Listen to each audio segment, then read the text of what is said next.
अण्णा भेटीला आलात? जेवायला बोलवलंय. जेवायला.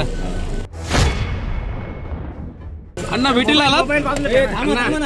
जेवायला बोलवलंय. जेवायला. दादांची भेट घेणार का? मागे घे ना मोबाईल. कुठं अरे मोबाईल मागे घे ना भाऊ. तिथं होईल ना आता कलेक्टर. मोबाईल मागे घे. पंडितांनी जेवायला बोलवलंय म्हणून आलो. प्रवेश आहे का नाही अजून कळे ना. हर्ष भाऊ. हर्ष. अण्णा कोण कोण आहे? सर्वच जण असतील जेवायला. मला तर वाटतं हे आहे हे आहे असं काय नाही. मोबाईल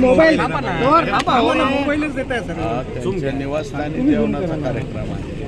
त्यांनी निमंत्रण दिलेलं आहे म्हणून आम्ही आलेलो. काही प्रश्न मांडणार आहात का जिल्ह्यातल्या अजितदादांकडे तुम्ही? जिल्ह्यात ते तिथे मांडू ना कलेक्टर ऑफिसला. आज आढावा बैठक आहे. डेव्हलपमेंटचे आढावा आहे.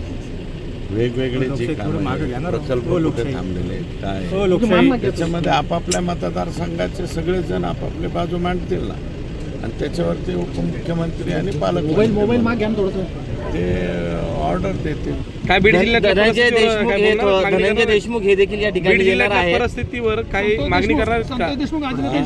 बीड जिल्ह्यातील परिस्थिती जी सध्याला होते त्याच्यावरती काही पालकमंत्र्यांशी काही मागणी वगैरे करणार का? काही तक्रार नाही. बाकीचे अण्णा